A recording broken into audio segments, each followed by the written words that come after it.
¿Qué pasa? Al pasar los años, envejecemos de repente con alguna disminución en nuestras capacidades o alguna enfermedad. ¿Quién maneja la plata? Don Germán Mora, ahora sí, muy buenos días, bienvenido. Qué placer, qué privilegio, siempre es un gusto, un honor estar con ustedes, muy amables, muchas gracias. Y como preámbulo, muy importante, por supuesto que esto siempre se ha dado, desde los albores de la humanidad siempre hubo un descendiente que asumía y abusaba de los bienes, de la riqueza, del patrimonio de un adulto. Pero ocurre algo curioso. Vos sabes que de dos niñas que estén naciendo en este año, una de ellas va a llegar por lo menos a los 100 años. Wow. La longevidad de las personas ha sido impresionante, especialmente después de los 60s y 70s y ahora después del 2000. A principios del siglo pasado se morían primero las mujeres que los hombres. Había más viudos que viudas. Ahora se mueren primero los hombres que las mujeres. Eso habla mucho gracias a Dios, de buenas políticas públicas y la gente está envejeciendo mucho más. A veces deberíamos de analizar si lo que estamos haciendo es que tenemos más años de vida o más años de vejez, porque a final de cuentas ahí es donde se estira el resorte, ¿verdad? Bajo ese entendido, hay curiosamente una serie de análisis que uno tiene que hacer. El primero, por ejemplo, siempre hemos relacionado la falta de vida con la falta de pálpito del corazón, ¿ok? Pero vamos a ver, el otro gran órgano es el cerebro, que también Claro se ocupa, sí. ¿verdad? Y sucede que los cuerpos están envejeciendo y están durando más, pero las mentes con mucha frecuencia ceden ante el paso del tiempo. Entonces tenemos mayores demencias seniles. Entonces, si bien es cierto, como lo decíamos, esto es un fenómeno que está muy de moda, sí ocurre un aspecto muy importante, y es que cada día las legislaciones, las preocupaciones, las políticas públicas se preocupan mucho más de eso. ¿Cómo actúa entonces la política pública, verdad? En este sentido, si yo, digamos, empiezo a padecer de una demencia senil o soy diagnosticada de una enfermedad que me clava en el hospital, por ejemplo, ¿quién se encarga de mi plata? Porque es importante que todos tengamos esto muy claro para organizarnos. Y es precisamente, dijiste la palabra mágica, es organizarnos. Hoy por hoy, ya lo hablamos aquí, tenemos una nueva ley que se llama voluntades anticipadas. Pero también tenemos aspectos que superan lo jurídico y es aquella parte emocional donde no nos engañemos. Uno tiene que saber quién son nuestros hijos, nuestros descendientes. Tengo dos casos, te los cuento interesantísimos. Me recuerdo cuando en un proceso una señora adulta mayor lloraba diciendo, ya en juicio, ella declaró en un juicio, en un debate, ella decía, era mi nieto preferido, lo quería, era cariñoso, era amable, simpático, me hacía reír. Me voy a un asilo de ancianos, él me pide la llave para tener cuidado de la casa y le vendió la propiedad. Vea qué increíble, falsificó su firma. Esto que antes se veía como la Rosa de Guadalupe, como cosas de la vida real, hoy ocurre todos los días en este momento. Ahora, por ejemplo, pongámonos en el panorama de una persona que tiene algún tipo de incapacidad, ¿verdad? O discapacidad más bien, y empieza a recibir un dinero cada tanto. Creo que cada 5 días, o no sé cada cuánto lo depositan, digamos, en la cuenta. ¿Quién es la persona que se hace cargo de administrar este dinero que le llega a esta persona que no está en sus capacidades? Perfecto. Aquí es precisamente lo importante, lo bueno, lo que irrumpe la ley en estos momentos. Y tenemos dos normas. Una muy reciente, del 30 de mayo, no está cumpliendo ni un mes. Y la otra, un poquitito más, también reciente, que se llama voluntades anticipadas. Yo establezco sobre bienes, me están diagnosticando una demencia senil. Eso, como se dan ustedes cuenta, es progresivo, ¿verdad? Viene así fluctuaciones, viene etapas de claridad y la primera etapa donde viene la demencia senil, por lo general es así, a no ser que sobrevenga, por ejemplo, un accidente, ¿verdad? Entonces, vos dijiste la palabra mágica, lo más importante, tenemos que organizarnos. ¿Qué significa organizar? Ante esa vicisitud de la vida, que en un momento dado no voy a poder tomar mis decisiones, tengo que decir, ok, ¿qué persona me resulta confiable? Muchas veces no son ni siquiera los descendientes, directos al menos, a veces una sobrina, un sobrino, un primo, a veces hasta un amigo. Y estas personas son aquellas, y repito, no necesariamente tiene que ser un descendiente, o a veces ni siquiera el cónyuge. Son aquellos llamados para ser representantes. Yo voy ante un notario público y digo, me va a sobrevivir una enfermedad, o puede ser que no, pero la edad ya acusa que pueda ser así, y se hace un documento. Diferente al testamento tradicional que conocemos, eso que se llama voluntades anticipadas es quién se va a hacer cargo de mi patrimonio, quién se va a hacer cargo de mi atención médica, hasta dónde quiero llegar. Quiero evitar lo que se llama el encarnizamiento terapéutico, eso que a veces los médicos dicen hay que salvarlo a toda costa. La mayoría de las gentes, de las personas, curiosamente, tenemos percepciones parecidas. O sea, queremos lo que se llama una muerte digna, que no es lo mismo que eutanasia. En Costa Rica está prohibida la eutanasia. Pero la muerte digna quiere decir que no quiero vivir esas vicisitudes, esas situaciones tan desagradables, ese dolor tan profundo y además de eso a veces esa situación tan desgarradora y vergonzosa a veces. A veces decimos, bueno, vamos a llevar un proceso en el cual voy a tener una condición de salud tan desagradable tal vez que yo no quiero que me hagan una extensión de la vida, sino quiero precisamente morir en términos naturales. Exacto. Ahora, don Germán, en ese caso o en cualquier otro de discapacidades mentales, ¿verdad? O muy enferma, la gente tiene, por ejemplo, plata en el banco, pero de repente lo primero que sucede es que algún hijo o algo, no sé, tiene que ir a sacar plata para medicina, para la misma manutención en casa. Hay que darle el PIN, él se hace cargo a la pura bulla, como diríamos. Es frecuentísimo. ¿Cómo se maneja? Es excelente pregunta. Y sí te puedo asegurar que no hay nada que pueda cubrir la universalidad de las situaciones que se pueden dar. Pero es excelente situación muy humana y que se está dando mucho. Yo lo veo prácticamente todos los días. ¿Por qué? Porque nosotros en un banco podemos tener una persona autorizada, ¿ok? Podemos tener una persona beneficiaria, falto yo, esa persona puede sacar sus fondos. Se puede imaginar lo que esto implica a nivel de confianza. Tiene que haber una confianza muy, muy grande porque le estamos dando nuestro dinero a esta persona. Sí, claro, claro. Pero precisamente estamos viviendo esa brecha generacional donde los adultos mayores por lo general no conocen a cabalidad, con mucha capacidad, con mucha dimensión, lo que puede ocurrir. De ahí le doy mi tarjeta, conoce mi clave, le estoy dando mis fondos. Bueno, muchos de los hijos conocemos en muchas situaciones, ¿verdad? La clave de los papás por alguna situación, ¿verdad? Creo que es una práctica, no sé, generalizada, no lo sé hasta dónde. Ahora, entonces de repente uno simplemente asume. Claro, ahora estoy seguro que vos sos una persona muy correcta, tutelar, vigilante, que lo que quiere es proteger. Pero ¿qué pasa cuando hay gente que no es así? Y hay algo muy curioso. Ya sea que el adulto mayor falte o que entre en una etapa de senilidad, de demencia senil, que no pueda tomar sus decisiones, mire, yo les puedo asegurar que la psique, la mentalidad de aquellas personas que quisieron tanto a su adulto mayor cambia. Es una cosa impresionante.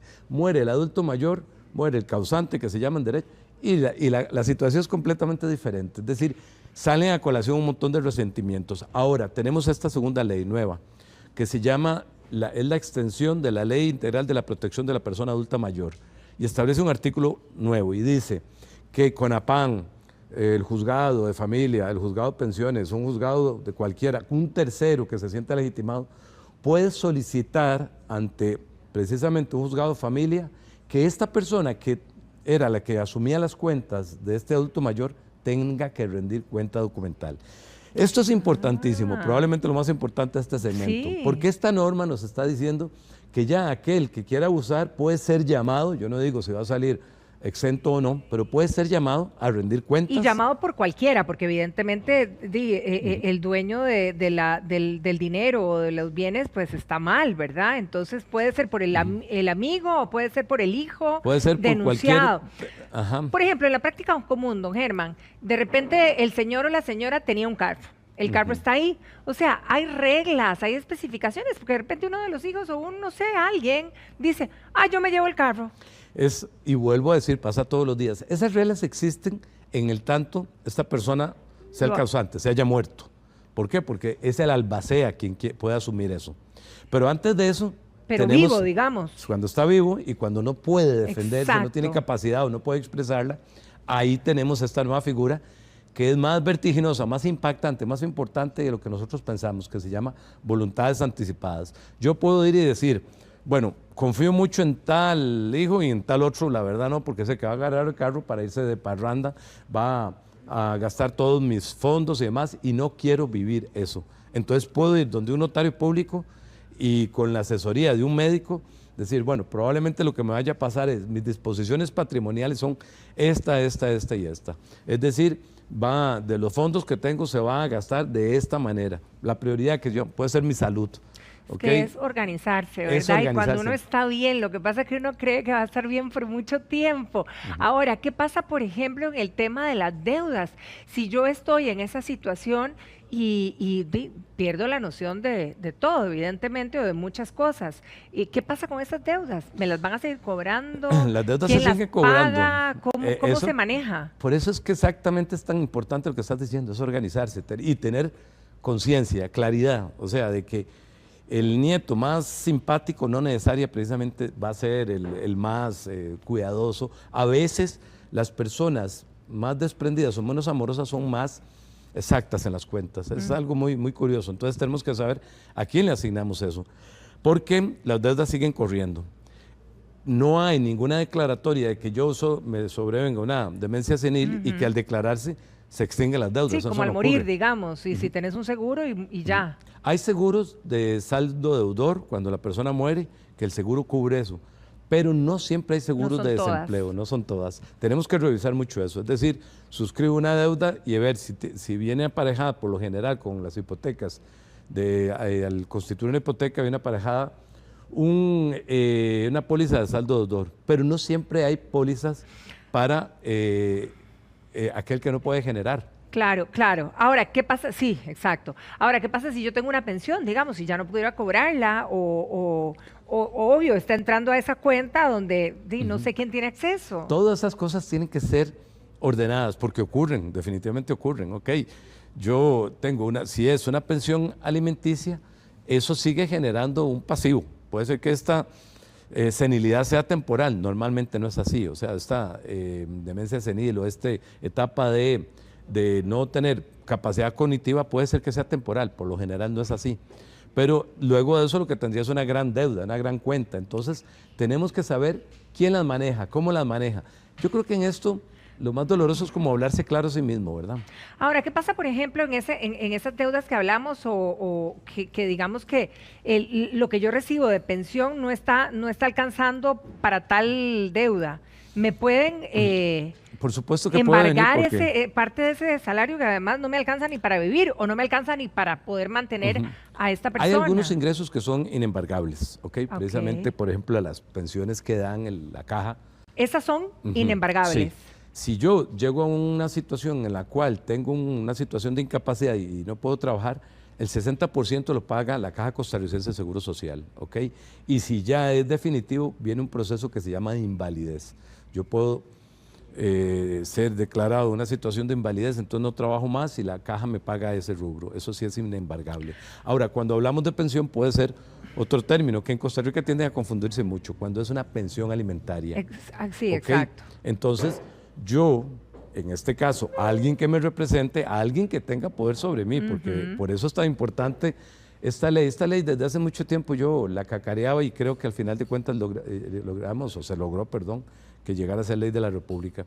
Entonces tengo que dejar un representante que diga, no puede pagar porque ya no puede producir, al no puede producir, se podría ser que se aminore o se extinga mi obligación de pago de pensión alimenticia, de alimentos es como se llama. Ahora, don Germán, en la experiencia que tiene usted en todo este ámbito, ¿verdad?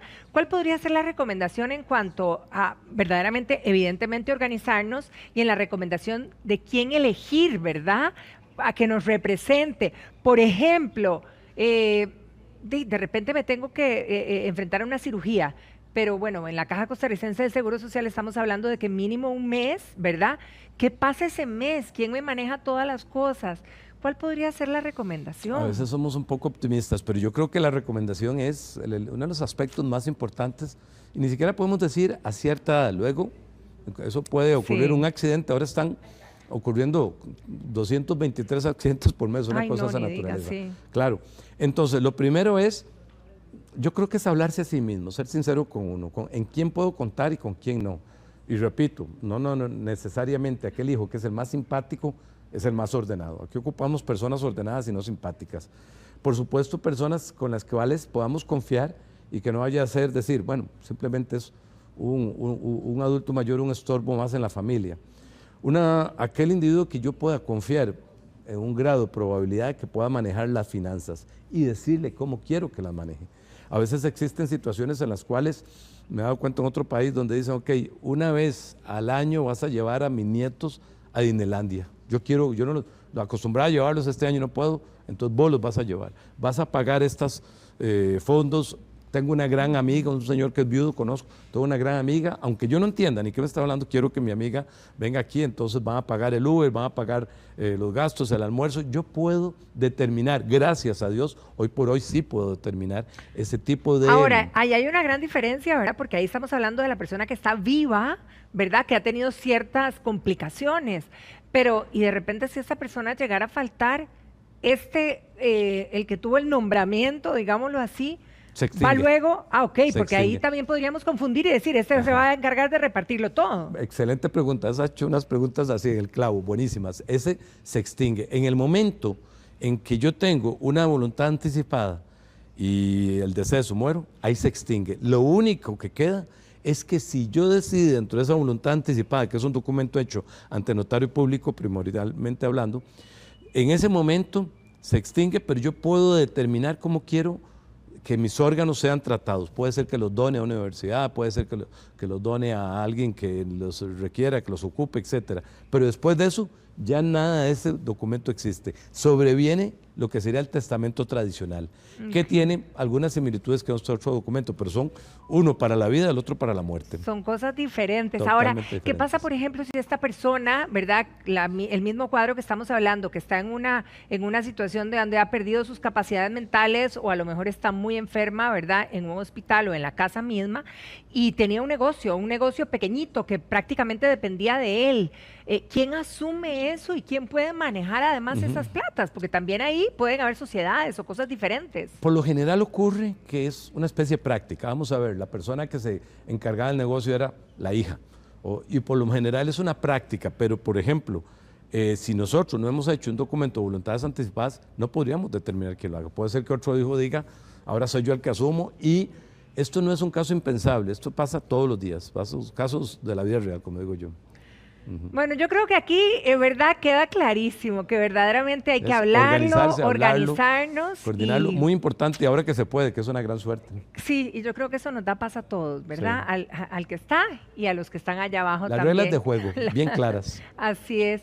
Don Germán Mora, siempre es un placer conversar Para mí es con un honor, usted. un gusto, qué Muchísimas gusto. gracias y en buena Muchísimas hora. gracias. Que quede todo por escrito.